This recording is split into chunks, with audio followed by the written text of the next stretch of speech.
now we turn to ABC 17's Megan Drakis, who's live in Columbia this morning. Now, Megan, officials say you need to make sure you are prepared before this winter storm hits the area tonight.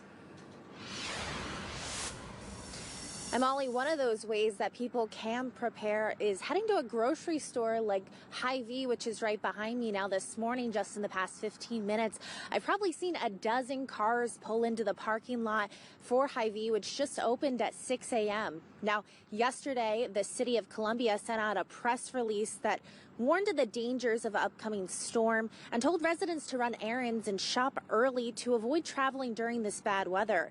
Now, Columbia says the Public Works Department is currently prepping its snowplows and equipment and preparing a response plan for heavy snow expected throughout tomorrow and Thursday.